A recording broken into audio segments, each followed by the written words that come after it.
53번 유전자 키, 미성숙에서 과다함으로. 확장은 우리의 정신이 무르익는 것을 의미합니다. 성숙함은 확장이 균형을 이루어야 한다는 것을 알고 있으며, 정신이 무르익으면 삶은 자연스럽게 균형을 향해 나아갑니다. 비결은 애쓰지 않는 것입니다. 확장은 자연스럽게 천천히 조용히 나타납니다.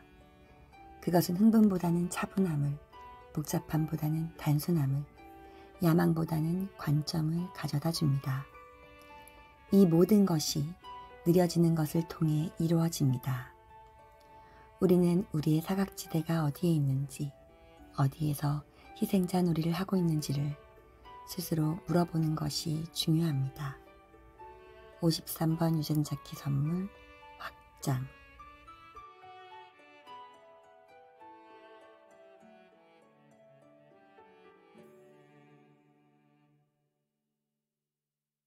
사랑합니다. 하한거 집중수행 둘째 날 아침 141번째 카드뉴스로 인사드려요.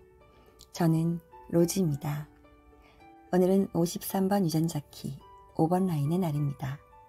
미성숙, 확장, 과다함. 저는 지금 실수로부터 배우고 좀 더 넓게 알아차리고 변화함을 반복하며 여러 단계의 미성숙을 경험하는 중입니다. 저는 올해 학교를 옮겼습니다. 6년 만의 이동, 오랜만의 변화에 약간의 긴장과 설렘이 있었죠. 그리고 만나게 되었어요. 2년여간을 온라인으로 수업하며 생활지도나 성장에서 조금 빗겨나 있었던 코로나 세대의 중1 학생들을요. 학기 초부터 눈에 띄는 우리 반 구성원들, 상담이 필요한 아이들도 많았고 무리지어 다니며 약간의 위화감을 조성하는 아이들도 우리 반에 몰려 있었습니다. 첫날부터 사건 사고가 일어나고 분위기 파악하신 많은 쌤들이 염려해 주셨지만 감당할 만하니 오겠지요 라고 하시던 마이클 교수님의 말씀에 동의하며 누군가 맡아야 한다면 그게 나여서 다행이다 하는 호기로운 교만도 부렸더랬습니다. 그리곤 2달여 온 마음으로 상담하고 함께하며 이제 좀 자리 잡아가겠거니 했는데 웬걸요? 상황이 무한 반복되는 거예요. 5월에 접어들면서 저는 조금씩 지치고 있었고 무엇이 잘못인지 인식하지 못하는, 상황을 직면하지 않고 변하지 않는 아이들에 대한 야속함으로 질풍노도의 감정들을 경험해야 했습니다. 일상적으로 벌어지는 너무나 다양한 학교 폭력들, 20여 년의 교직 경력에도 처음 만나는 듯한 이 매운맛에 마음이 너무 아팠고, 지금 이 순간 내가 배워야 할 것은 무엇인가, 나는 어떤 태도를 선택하고 어떤 도움을 줄 수 있을 것인가 끊임없이 고민하며 미성숙함의 시행착오를 반복했습니다. 매일 아침 카드뉴스를 들으며 펄스가 주는 메시지로 새롭게 돌아보고 각성하며 힘을 내야 했던 하루하루였습니다. 사실 저는 학교에서도 아이들과 사랑합니다로 인사합니다. 아이들이 너무 좋아서요.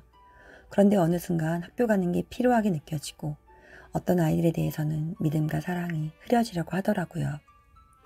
53번 키를 읽다가 미성숙이란 우리가 아직 문제의 해결을 위해 내면을 들여다보는 법을 배우지 못한 단계라는 구절을 읽고 이 아이들이 먼저 떠올랐던 것도 사실입니다.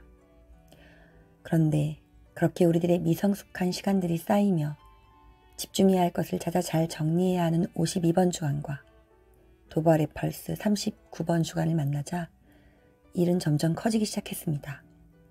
어떤 사건은 반에서 10명 이상이 함께 연루되기도 하였고 어떤 건에는 변호사가 선임되기도 하였습니다. 그런데도 아이들은 그게 왜 잘못인지 알지 못했고 다른 아이들이 불편하고 힘들어할 것이라는 것조차 여전히 인식하지 못하더라고요. 저는 일이 너무 커지니 오히려 각성이 되었습니다. 차분해졌고 흥분되거나 조언하지도 수습하려는 마음도 들지 않았습니다. 그냥 10명이 넘는 아이들을 한 테이블에 모아놓고 수업 외의 시간을 함께 했습니다. 우리 반 나머지 아이들의 의견을 수렴하여 전해주고 조용히 각자가 생각해보는 시간을 보냈습니다. 그런데 그런 아이들을 며칠 동안 물끄러미 보고 있노라니 마음은 점점 조용해지고 아이들은 그저 아이들일 뿐인데 하는 마음이 회복되었습니다. 아이들이 이렇게 불감해질 때까지 무방비로 전해졌던 폭력적 성적 자극들과 어른들의 무책임, 아이들의 부대낌과 혼란도 보였습니다. 마음속에서 뜨거운 눈물이 올라왔습니다. 연민심. 그건 제 안에 있는 사랑의 또 다른 이름이었어요.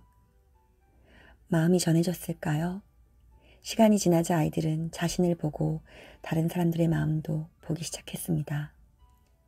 어떻게 할 수 있는지 알고 싶어 했고 저는 아이들이 선택할 수 있는 여러 방법들을 알려주었습니다. 자신이 원하는 방식으로 스스로 선택하고 책임지는 직면의 첫 경험. 우리 반에게는 잊지 못할 순간들이었고 정말 믿기지 않게도 그 아이들은 사랑주고 사랑받고 싶어하는 본 마음을 드러내며 변하기 시작했습니다. 교실에서 먼저 다가와 말을 걸고 수줍게 사랑과 고마움을 담은 편지와 초콜릿을 주고 가는 아이들. 같은 아이들이었을까요? 이 카드 뉴스를 쓰면서 더 명확하게 알게 됐어요. 내가 더 힘들었던 건 아이들이 내가 예상한 정도의 시간에는 변화할 거라는, 변화해야 한다는 내 기대와 조바심 때문이었다는 것을요. 연민심이라는 깊고 깊은 사랑이 아이들을 바라보는 제 인식을 바꿔주고 또 온몸으로 전해지는 사랑의 에너지는 누군가의 마음을 열도록 도와줄 수 있다는 것을요. 차마 내려놓지 못하는 마지막 판단의 잣대까지 내려놓아야 나도 남도 진정으로 사랑하고 품을 수 있다는 것을요. 이 경험을 통해 누구보다 성장하고 확장됐던 건 저 자신이었습니다. 우리에게는 누구나 자신만의 시간표가 있는 것 같습니다. 성숙을 강요할 수는 없습니다. 미성숙의 시간을 부끄러워할 필요도 없습니다. 우리는 그저 긴장을 풀고 깊게 호흡하며 자신만의 시간이 올 때까지 머물 수 있습니다.